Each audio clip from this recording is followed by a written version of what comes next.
평신도 교회를 꿈꾸고 걸어가고 있는 항창한 성도입니다. 오늘은 그 평신도 교회를 또 이루어갔던 분의 글을 또 소개하고자 합니다.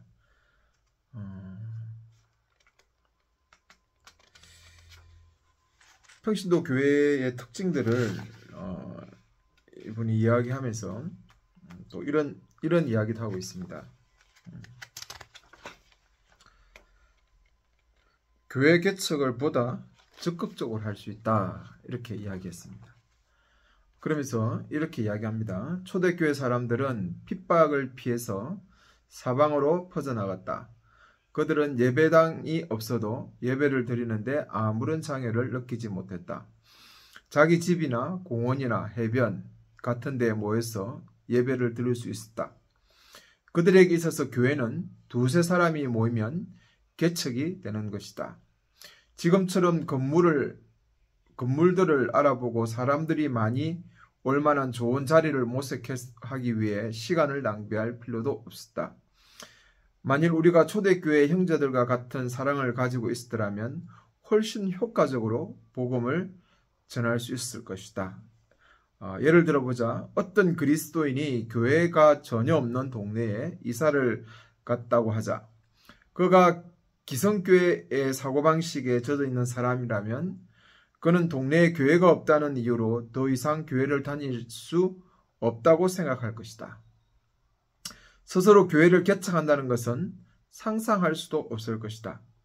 그러나 평신도 교회의 사상을 가진 사람이라면 그는 즉시 자기 집을 예배당으로 삼고 가족들과 함께 예배를 드리기 시작할 것이다. 기회가 되면 이웃도 초청해서 같이 예배를 드릴 것이다. 교회 개척이 아주 용이하고 많은 어떤 실제적인 교회의 어떤 사역의 현실화, 삶의 교회가 이루어질 그 가능성이 평신도 교회를 하면 훨씬 높아지겠죠. 어디든지 교회가 설 수 있습니다. 제가 예전에 청년회를 사역할 때 그 셀 교회를 많이 강조했습니다. 그때도 물론 교회론에 대한 부분에 있어서 상당히 많이 생각이 좀 진전되어 있었기 때문에 셀 교회를 했죠. 일요일날 모이지 않고 그들이 사는 현장에서 교회가 모이는 것을 많이 좀 원했습니다. 그리고 특별하게 어떤 일요일이라든지 이런 날 모여서 하는 부분들을 좀 많이 제하고 하여튼 뭐 여러 가지 시도를 하면서 결국은 셀 교회가 가지고 있는 장점은 어디든지 들어가는 거죠. 교회가 서는 거죠. 물론 그 당시에 셀 교회는 여전히 중앙 어떤 목사가 있고 건물이 있고 그것들이 좀 뭐 흩어져서 그 셀 교회 자체가 하나의 교회가 되는 개념으로서는 실제적으로는 영향을 키울 수가 없죠. 큰 교회 안에 하나의 어떤 그 구역과 같은 개념인데 그 구역을 상당히 좀 더 교회로서의 기능을 강조하게끔 하는 어떤 형식으로의 어떤 교회가 자구책이죠. 교회론을 좀 더 어떤 실제적으로 교회를 살리기 위한 방식의 하나였죠. 그런데 실제적으로 소그룹으로 모이면 현장성이 강화됩니다. 현장성이 강화되면서 더 현장에 깊이 들어갈 수 있는 것이죠. 그래서 이분도 또 이런 그 예를 든 거죠. 평신도 교회 생활을 가지면 교회가 없는 곳에 가서 자기 집을 오픈하고 교회가 되는 거죠. 어떤 장소든지 평신도 교회는 모일 수 있습니다. 어떤 특정한 교회당이 없기 때문에 교회 건물을 가질 필요가 없어요. 가정이든 공원이든 어디든지 간에 모일 수 있는 그런 부분이 평신도 교회의 특징입니다. 그러면서 이 평신도 교회가 가지는 또한 더 강력한 무기는 뭐냐면 더 현실감 있는 삶의 전도가 가능하다는 겁니다. 삶의 전도가. 생각해 보세요. 요즘 같은 전문 분야들이 많은 시대에 일요일날 놀지 않는 그런 데가 많습니다. 그런 직업들이 정말 많아요. 일요일날 더 열심히 일을 해야 될 직업들이 많기 때문에 그런 분들은 일요일날 모임을 공예배를 드리는 그곳으로 갈 수가 없어요. 예배를 드릴 수가 없어요. 그런데 오직 교회에 서는 목사들이 어떻게 설교하냐? 일요일날 뭐 그런 일이 있어도 모여야 된다는 것처럼 이야기하죠. 어떤 일이 있든지. 그러면 그런 직업을 포기해야 되겠죠. 전문 직업들을. 교회를 일요일날 다니기 위해서는 전문 직업들을 포기해야 돼요. 뭐 백화점이라든지 관광 여행지에 뭐 호텔업이라든지 뭐 제가 모르는 여러 가지 업들이 많겠죠. 일요일날 많이 하는데 식당도 그렇고. 제가 옛날에 있던 교회에서도 제가 저번에 이야기했지만 그분이 식당을 하는데 일요일날 문을 닫아야 되니까 특히 역 근처에서 식당을 하시는 분인데 결국은 그 목사들의 어떤 편협된 세가관이죠. 그 안식일 문제 때문에 성경을 제대로 이해 못하니까 안식일 문제에 걸려서 결국은 그분이 식당을 접더라고요. 야, 참 일요일날 음식을 못 파니까 교회 가야 되니까. 그리고 주일날은 온전히 지켜야 된다. 일요일을 안식일처럼 생각하니까 그런 교회 목사의 설교를 들으면서 그렇게 하니까 어떤 문제가 생기고 그 사람에게 어려움이 생기면 그 안식일을 안 지켜서 그렇다. 예배가 살아야 인생이 산다. 이런 식의 어떤 이야기를 해가니까 이게 종교화죠. 완전 종교화. 이런 어떤 부분으로 가니까 그분이 결국은 식당의 문을 닫게 되는 어려움. 그런 어떤 현실들이 일어나는 거죠. 그럼 그런 전문 분야에 있는 분들, 또 그리고 정말 일요일날 피치 못할 사정에서 예배를 드리지 못할 분들, 모임을 갖지 못할 분들이 그러면 그분들은 어떻게 하는 거예요? 어떻게 해야 돼요, 그러면? 그게 매의. 그러나 어떤 제대로 된 평신도 사상을 가지고 있고 구속사적인 제대로 된 관점을 가진 분들이라면 성경을 보면 안식일의 의미는 모든 날이 안식일이니까, 주일이니까. 이제는 예수 그리스도의 십자가 아래서 모든 것이 해방됐지 않습니까? 날이 중요한 게 아니죠. 날을 귀하게 여길 필요가, 날을 어떤 것 주는 게 아니라 모든 날이 안식일입니다. 모든 날이 안식일이죠. 모든 날이 거룩한 날입니다. 주의 날이죠. 그러니까 모일 수 있는 날에 모이는 거죠. 그리고 그 공동체가 가장 많이 모일 수 있는 시간대, 날을 택해서 모이는 거죠. 만약에 백화점 안에 있는 직원들끼리 어떤 교회가 선다면 어떻게 생각하십니까?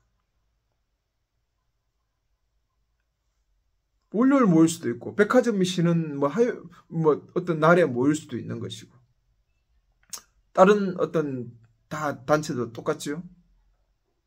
그리고 굳이 그런 어떤 일요일 시간대도 꼭 11시가 아니라, 그죠? 다 일을 마치고 온 8시, 9시에 모임을 할 수도 있지 않습니까? 10시에도 할 수 있고. 시간에 구애받을 필요도 없죠. 장소에 구애받을 필요도 없습니다. 아주 현실적으로 그 현장에 교회가 다가갈 수 있어요. 그리고 이런 교회들이 정말 제대로 현장을 빛과 소금으로서 역할을 감당할 수 있죠. 자, 보세요. 교회당도 없습니다. 그 목사에게 들어갈 돈도 없어요.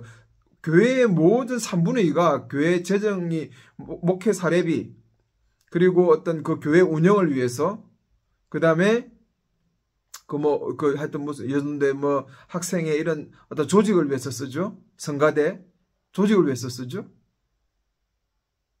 그리고 교회 건물 유지비. 그리고 요즘 교회들이 건물 짓는다고 은행에 빚을 져가지고 교인 수대에 따라서 그 교회 얼마의 대출을 받는다더라고. 그 이자 다 나가죠, 그런 식으로. 그러니까 그 돈들이, 교회 돈들이 실제적으로 현장에 하나님 나라를 드러내고 이웃을 사랑하라 하신 그 하나님의 역할들을 감당할 수 없는 거예요. 근데 만약에 한 두세 가정이 세네 가정이 모여서 교회를 하나 만들었을 때 그들의 모든 그 헌금들 뭐 11조, 저 11조를 인정하지는 않지만 11조보다 더 많은 만큼의 어떤 헌금들이 모이는 것이 좀 옳다라고 생각해요. 또 바울이 어떤 하나님 나라 교회가 하나 되기 위해서 그 예루살렘 교회를 도울 때 데살로니가 교회에게 칭찬하면서 그러잖아요, 그죠? 너희들이 힘에 지나도록 연보하였다 하죠. 힘에 지나도록. 그리고 연보의 원리는 신약에 있는 헌금의 원리는 평균케 하는 원리입니다. 평균케. 특히 가난한 자들, 어려운 자들을 돌보기 위해서 돈을 내어 놓는 것입니다. 가진 자들이. 그러니까 그 돈을 모아서 공동체의 연약한 자들을 더 현실적으로 도울 수 있을 뿐 아니라 그리고 그 주변에 진짜 어려운고 힘든 사람들을 실제적으로 도우면서 그들을 할 수 있죠. 자, 그래서 큰 교회 하나, 100명이 모인 교회 하나가 지역에 파급력이 있다고 생각하십니까? 아니면 10명이 모이는 10개의 교회가 지역에 더 파급력이 있을까요? 큰 교회들은요, 행사 위주로 합니다. 그런 어떤 지역의 아동들을 도우는 것도 행사처럼 해요. 얼마를 모아서 성금해주고. 그러나 그 10개의 교회가 그 현장에 실제적으로 더 밀착해서 그들을 도와줄 수 있죠. 10개 교회는. 10,000명의 교회가 몇명 모이는 대형교회가 중요하겠습니까? 아니요. 실제적인 생활 밀착형으로서 실제적으로 더 구체적으로 그들을 세밀하게 도와주고 가치하고 정서적, 경제적 이런 모든 것을 나누기 위한 그런 하나님 사랑을 보여주는 공동체는 이런 소규모로서가 더 현장 밀착형이 되는 것이죠. 가정에서 모이고 건물의 어떤 것에 구애받지 않는, 날에 구애받지 않는, 그리고 숫자에 구애받지 않는 이 평신도 교회의 장점입니다. 평신도 교회가 더 실제적으로 전도할 수 있고, 우리 전도하면 맨날 하는 이야기가 뭡니까? 죽어서 천국 가는 거. 에? 예수 믿으면 인생의 문제 해결돼. 이런 그 이야기는 하고 있죠. 초대교회는 그렇지 않았죠. 실제 살아가는 모습과 이웃을 섬기는 모습을 보여주는 것이 초대교회의 전도 방식이었죠. 전도 방식이라 하는 것보다 교회가 실제적으로 나아가는 모습이었죠. 정체성이었죠. 오늘날 교회는 그런 것들을 다 잃어버린 거죠. 왜? 목사 사례비하고 교회 건물 유지비로 다 대형교회가 되어 있고,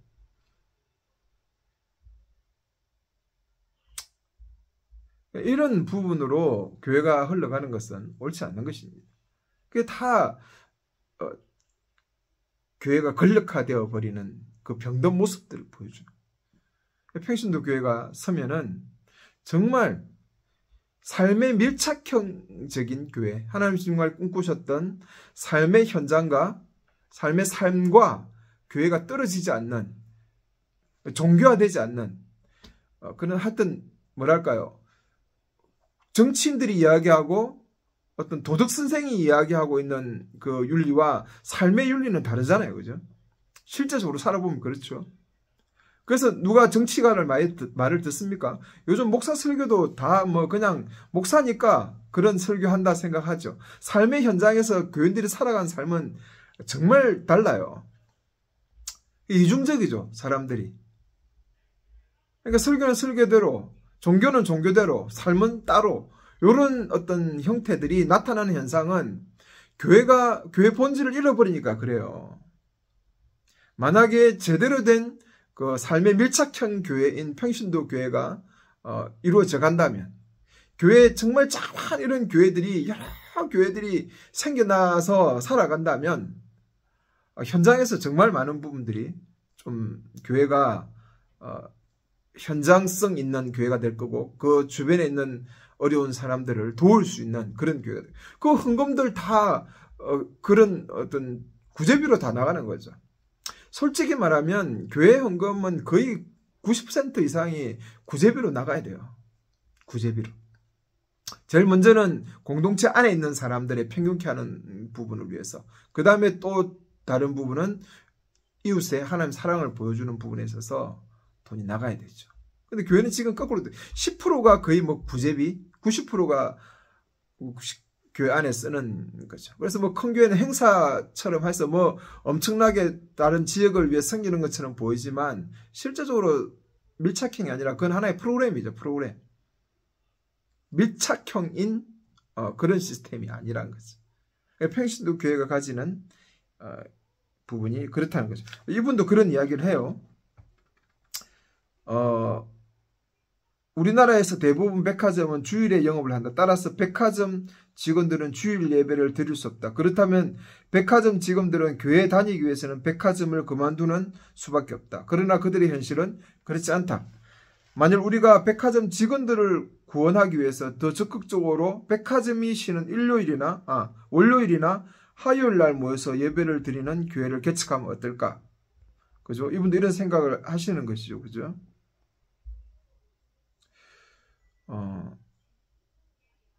어떤 사람이 일요일 날 다른 날에 예배를 드린다는 것을 용납할 수 없는 것처럼 생각하나 그런 문제에 대해서는 생명 말씀사에서 나온 F.D. 해리스의 그리스도인과 안식일이라는 책자가 좋은 참고가 될 것이다 라고 이분이 이렇게 하면서 그 책을 소개하기도 합니다. 아무튼 백화점 직원들이 예배를 드릴 수 있는 백화점 교회를 세우는 것이다. 예배당은 없어도 괜찮다. 조그만 공간만 있으면 된다. 목사님이 없어도 괜찮다. 백화점 직원 중에 한 명이 예배를 인도하거나 미숙하나마 성숙하고 잘 가르치는 형제가 말씀을 전하면 된다.